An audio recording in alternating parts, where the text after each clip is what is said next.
This is Ivan Orr with Grown Folks Music, and we're actually doing a very, very special interview here in one of my favorite cities, Washington, D.C., with none other than Columbia Knights. So why don't we go ahead and get things started with gentlemen, and have you introduce yourselves, and then we'll talk about the music. So. All right, my name is Johnny Daise, one half of Columbia Knights. Yep, and I'm Hayling Price, the other half. Yeah, well, it really is great to be here with you all today, gentlemen. I kind of like to start at the beginning, the genesis. Yeah. So let's talk a little bit about the genesis and the concept of Columbia Knights, how it all came together, and whichever one of y'all wants to take kick it out. Yeah. So I guess the genesis was in Philadelphia. Okay. I'm from New York, New Rochelle, and John's from out here, D.C. area. And we connected through a mutual friend. So he went to high school with a brother that I went to college with, Jason Edwards, who actually plays some of the percussion on our album. Nice. Really talented producer, Brother Spanky. Okay. So he's got some work out there too, so check out Brother Spanky for sure. For sure. So Jason was drumming in a band called Like Minds that I joined as a keyboardist, I think my second or third year at Penn. And so we were based at the University of Pennsylvania, and John was nearby at Haverford College. Okay. Yeah. And our bassist, I believe, graduated, and John was like, "Oh, I know a cat." So right. We brought him in. He kind of he was a ringer for us on a particular gig, and then kind of came to the fold, the more permanent fixture.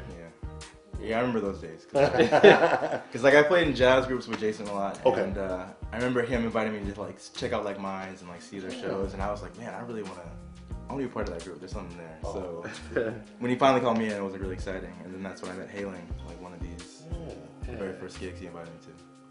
Yeah, and then we reconnected down here. We both relocated to D.C. and ended up in the same neighborhood after college. What are the odds? Yeah, that's what I was saying. So he was playing in a bunch of bands when we first got out here, and I was just doing a lot of solo production. So really, I was working with hip hop and spoken word and vocalists, different kind of artists, a lot of rappers, and put out a beat tape that was received kind of well, but also really trying to step up my musicianship too. So I was, I guess you could say, classically trained growing up. I played keys for a while before the college band experience, and wanted to really get back into that. So even though I was production heavy and doing a lot, I was comfortable in the home studio, I hadn't really been playing out. So kind of reconnected with John and thought, hey, why don't we sort of like mix it up? Yeah. See what's happening. I finally got on the brother's calendar. We started making it happen. Right. So you seem to have really that marriage of the best of both worlds, which is, not forsaking the technology, but at the same time not having the technology be so much of a crush. So is that something that you feel has been missing from the landscape, or as far as just productions that have real playing, that real heartbeat in the music, or how do you feel about that? Music today? I mean, I guess more recently, if you look at kind of popular music, like it does kind of lean heavier on the technology side, and it's like hard to find like a lot of musicians that kind of find a good marriage of both aspects of the music. Just tell us a little bit about how because teams work in different ways. I know Bernie Taupin wasn't even in the same room with Elton when they were all the great hits. But how does Columbia Knights? How do you all collaborate, or does it vary? It does vary kind of from song to song when we work on. But I guess usually we start our sessions here mostly in this very room, and we'll kind of have some ideas. We talk back and forth. Hayling will be on keys and I'll be on bass. Maybe like Hayling will do some drum programming. We'll play on top of that, and we'll kind of start from there. And then I guess maybe when we get to my place, that's when we do like kind of finishing touches, like live percussion, the vocals, other things like that. But yeah, it starts here and we kind of finish it over at my place, and then it goes back here, I guess, for the mix down. The mix down. Okay. Yeah. And now I'm just being curious, and I'm sure it varies from project to project, track to track. But typically for you all, how long of a process might that be? It really varies, but the EP that we have coming out, Dawn Dusk, that'll be out hopefully next month in May. We can talk more about that in a minute for sure. But of the tracks on there, the majority of them were kind of in and out of different stages of development for about like upwards of 2 years. Yeah. Okay. So it was the kind of thing where we had a lot of tunes. We were really happy with a lot of ideas and concepts. And we're obviously at the time working with our sister Soraya Abdul-Malik, who's a really gifted vocalist down here in DC, and she's the only vocalist featured on our first project. So we were building with her and would sort of share ideas, and I mean most of the stuff that each of us brought to the table floated, with the group. And basically I connected with Soraya just through a mutual friend down here. Heard her singing one day. I believe it was Didn't You Know, the Erykah Badu track on Mama's Gun, and I heard the song playing, and I'm like, those vocals sound a little louder than the mix than I remember. Oh no, so she just blew me away, and we instantly kind of bonded over some similar artists, and I just kind of picked up the conversation with JD, so I got to meet this cat. So long story short, the three of us got together, and we showed her some of the stuff we'd begun working on. So yeah, we had different phases of completion, and thanks to technology, a lot of times John and I would work independently, and I would take stuff on the road with me if I travel, and what do you think of this, and just kick ideas around. And after a lot of conceptualizing and thinking through what a coherent sound for a project would be, we got these tracks together. So yeah, I could say it could take anywhere from 2 to 3 weeks to a year or two. Right, that's right. You all really have some really exciting things coming on with Record Breakin. That's right. So another Philly connection. And so let's talk about the deal a little bit and how that may work for you all. And I guess you're the one who kind of. Explain your connection to. Sure. So it was through a mutual friend. Again, it's funny how small the world is. Philly's a dope music town because there are very few degrees of separation up there. Okay. So I've probably been down here for about a year, and or so. We had a few tracks actually, because it was after the Little Dragon cover we did, right? Yeah. We had a few things that were complete. Okay. And we were working on a track, and my buddy from Philly stopped into town with her partner, and she said, "Hey, just want to come through, say hello." So he and I think I was tracking a bass line of his that something killing like always. He was holding it down. So they come in, "Oh, this guy's really playing." I think you were just starting to mess with the octave pedal. Oh, that's right, Yeah, so we got some really like low subby kind of almost like sawtooth stuff going on coming out of the live, 4-string. And long story short, they come in. And this brother who we hadn't met before was really excited about what he heard. It wasn't even like a music kind of meetup. And, he looked me dead in the eye and said, "Look, I have a friend. You need to email with this track like immediately." Wow. He said, "Email this guy, tell him I sent you." And, I hit him up, and it turns out that DJ Junior, who runs Record Breakin, has been a great friend and mentor and kind of advisor to us. Yeah, right. We call him Uncle Junior. But at the time, I thought he has this weekly radio show on WKDU in Philly. Okay. So I'm like, oh, dope. We got a spin on FM radio. He played it, and then he hit us back like, "By the way, who's putting this out?" I was like, "We are." Right.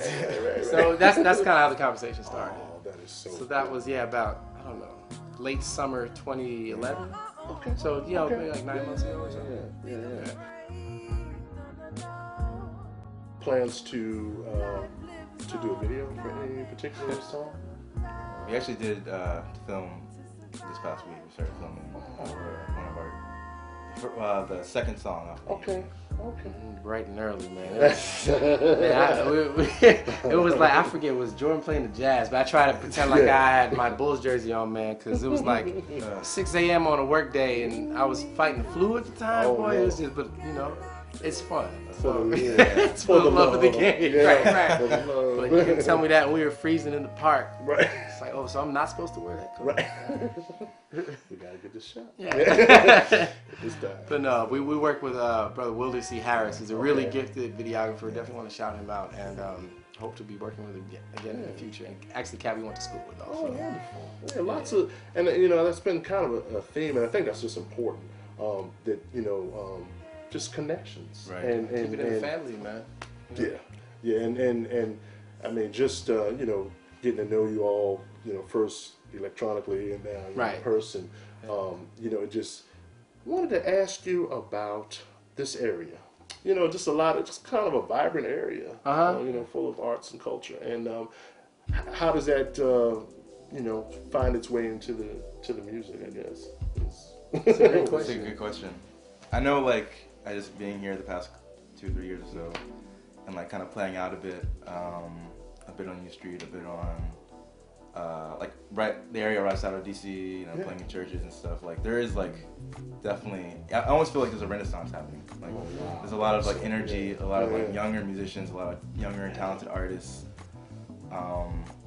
like photography, film, painting, drawing. Like, there's so many like all different types of forms of arts. Like there are a lot of like younger artists here which are very, very talented. So like you kind of get that energy. It kind of seeps into you a bit when you're just in that setting.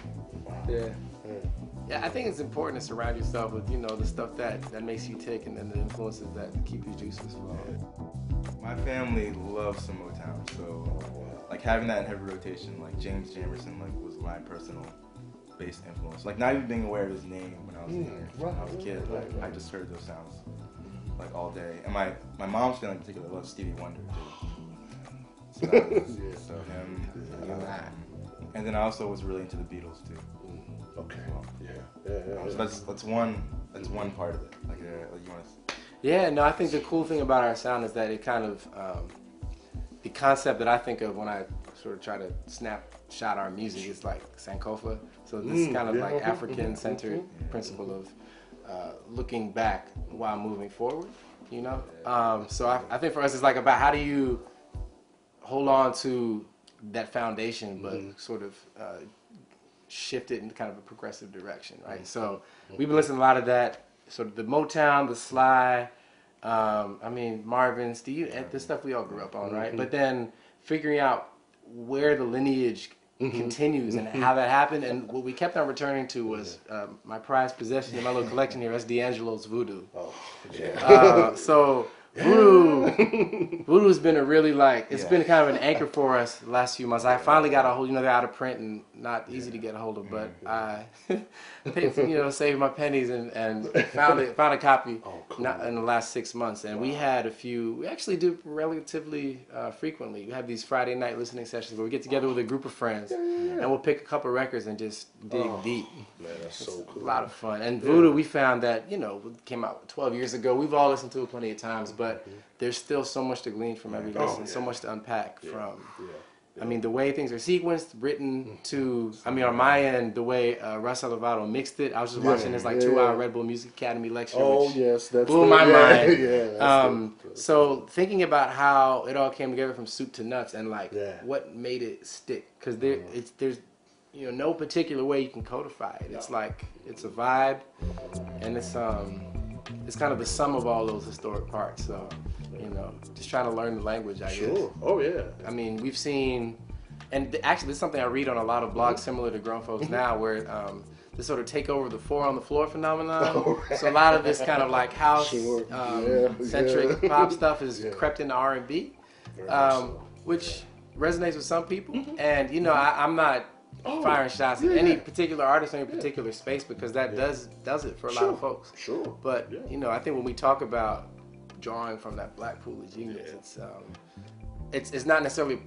positioning yourself within that pool, but it's who's looking there trying to take a dip? Because I'm trying to, is the pool still open? How can I get down? Yeah, it's like so that's what we're trying to find. Oh, I love that. Yeah. And what are you all? We got the EP coming, and then looking towards to longer play. One day. But future plans? And we're hoping to release a full length at some point. We're in talks with a number of vocalists to collaborate with, and we're really excited about those opportunities in this coming year. So in terms of a date, we don't know just yet. Sure. We want to kind of take our time and let it stew and let it be organic and genuine. Certainly. When it comes out. Yeah. Well, this is. I cannot tell you all what a joy and a pleasure this has been for me. The first video. Definitely, we don't do this every day. Yeah, but this has been a blast. Columbia Nights. Thank you so much, man. Thank you all.